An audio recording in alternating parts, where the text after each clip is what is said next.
Walter, we're here in Venice. You're homeless. Tell me about it. 3 plus years ago, I became homeless. I lived in Missouri, Republican state. They didn't care about anyone. The Republicans don't give a damn. But I had a racist family. I said I am not going to be racist. They wanted me to be a racist person. They said anyone of a different color other than this one had to die. They don't matter. There was nothing, Yet I have a family that has children who are interracial. Yet the parents that I had said, no, no, we don't want them, don't need them, they don't matter. But yet they want to be nice to them in front of their face and say horrible things behind their back. I am supposed to go along with it. I said no. I'd rather be homeless than a racist. And along the way, before I left, I wound up with mental illness. I was diagnosed with schizophrenia, multiple personalities, and bipolar. I didn't want to have to deal with my mental illness and had to deal with the racist family. I left. It was the best thing to do. If this happens and you have mental illness, you have to think about yourself. You don't think about them other people. This is why mental illness becomes worse, because other people want you to do something that would make your mental illness even worse. I have breakdowns. I can walk down the street and I'm not with my wife. I start talking to myself and I start ranting.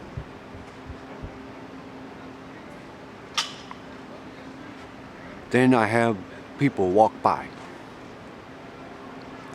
Oh, he's one of them. Crazy. Well, it can happen to anyone. I used to laugh at people who had that. And it happened to me.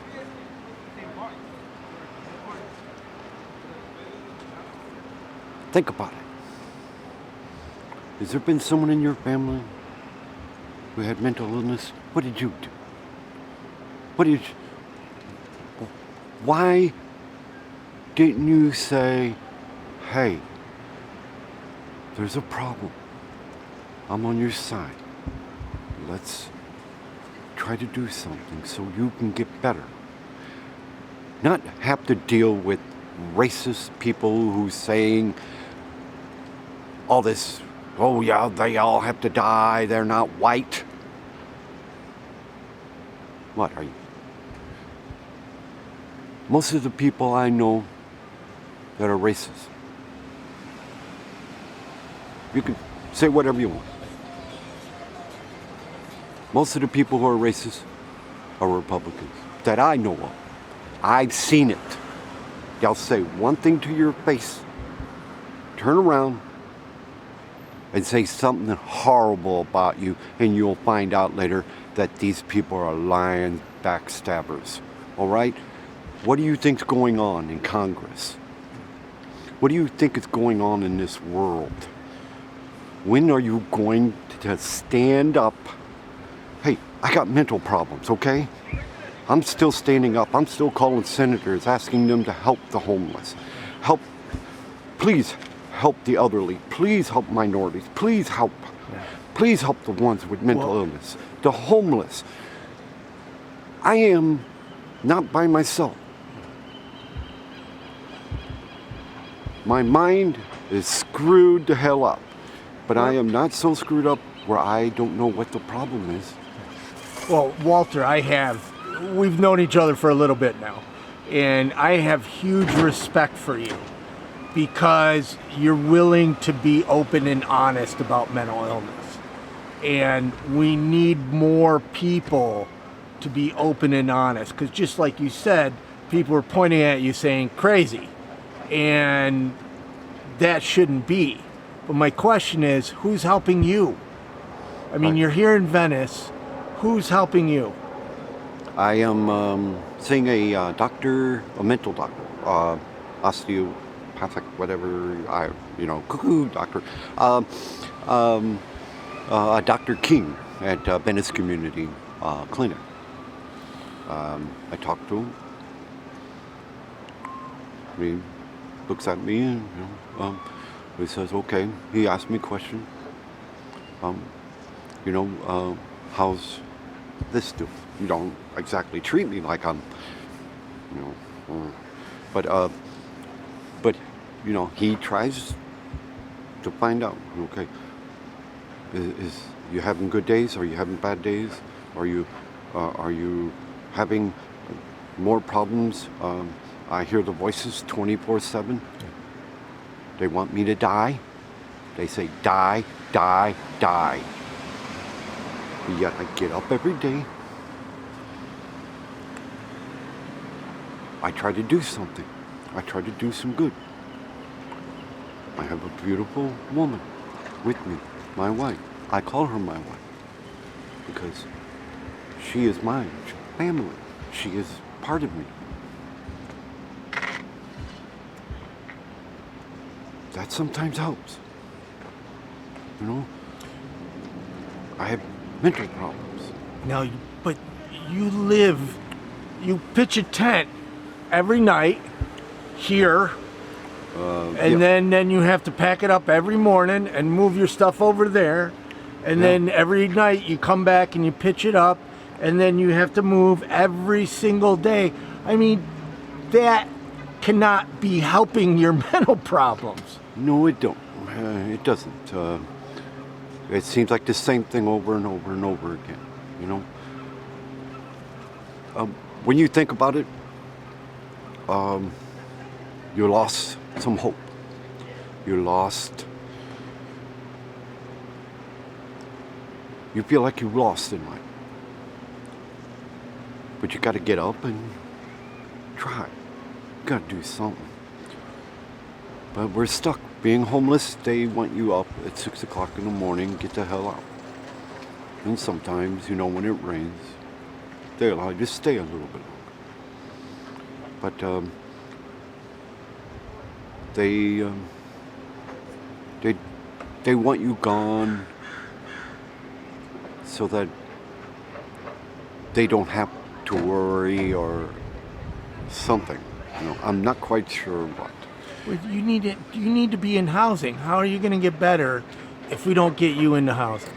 I've been trying to get housing. I finally got a voucher for Section 8. You got a voucher? Yeah, finally my second one. I couldn't get an apartment before because no landlord would say yes. So they give you a voucher, but then they put responsibility on you to find it.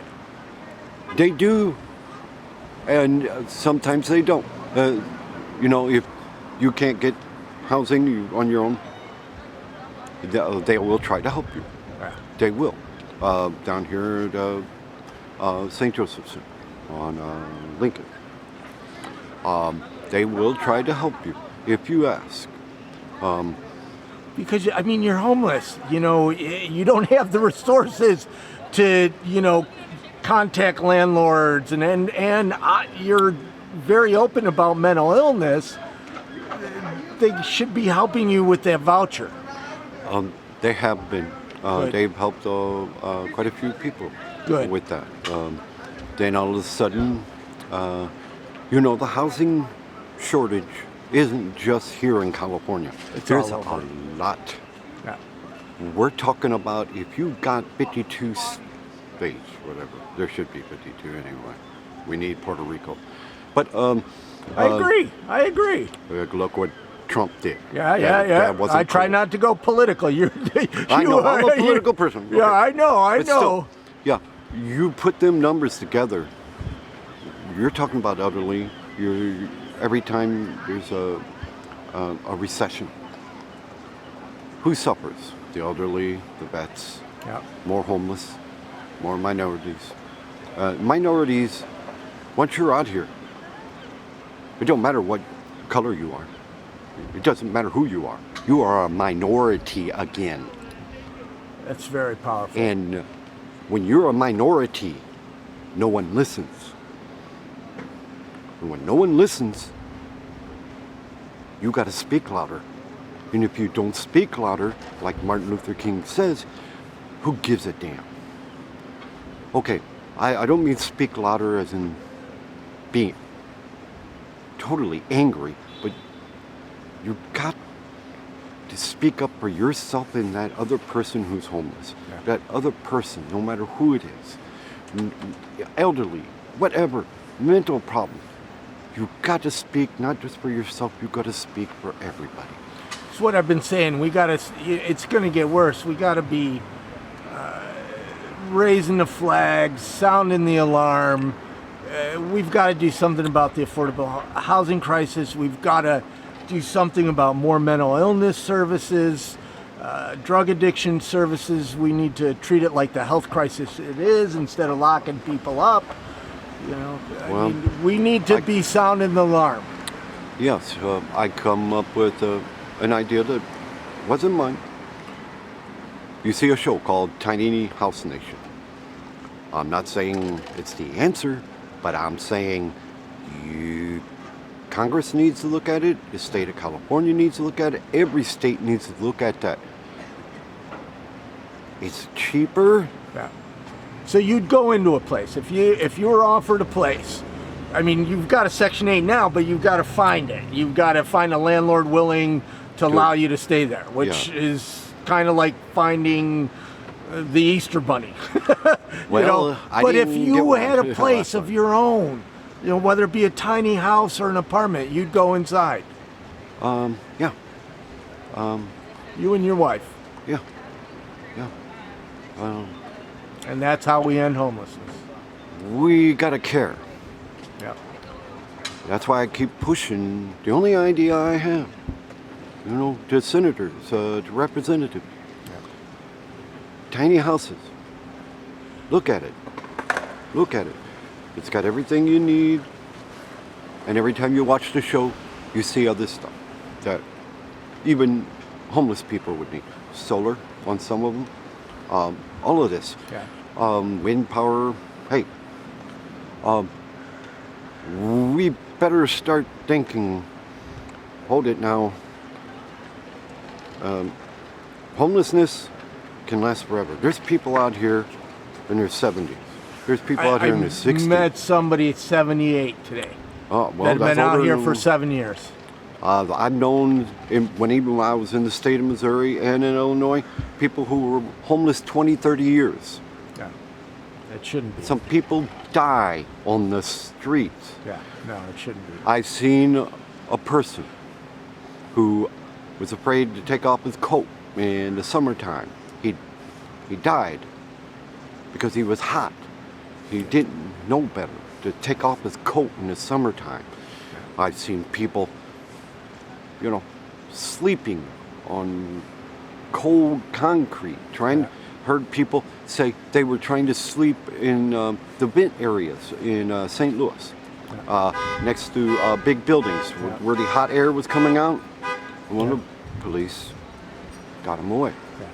Well, it's interesting you're Missouri, because I'll link to a tiny home video down in the description that from Springfield that I visited over the summer, which kind of validates what you're saying. They have done it in certain places. Yeah. And they did it for vets in Kansas City, Missouri. Yeah. And it kind of worked, and I know Yeah. in some we places just can't they take put it away. people in boxes. It, Well, it it's has to have not a box. community and services. Like, for instance, if there was tiny homes here and they offered health services and mental health services, it'd be perfect for you. It'd be perfect for your wife. You'd end homelessness like that. Yeah. Think about it. When America first started, what did everyone start on? In tiny places. Just think about it. Yeah, yeah. They had to make it, but it lasted, and that's how it started. Well, Walter, I think the world of you. I really respect you for being so open and honest. I could talk to you all day, but we try to keep these videos, at a reasonable length. And let me ask, if you had 3 wishes, what would they be? Well, we're going to go into something you may not like. Stop voting Republican. Okay, there's wish 1.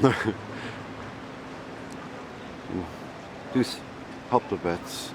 Help the vets. And then try to help us homeless, the rest. Yeah. Please. Yep. They deserve it. Probably just as much, if not even more, than the rest of us, the vets. Well, thank you very much for talking to me. Very well.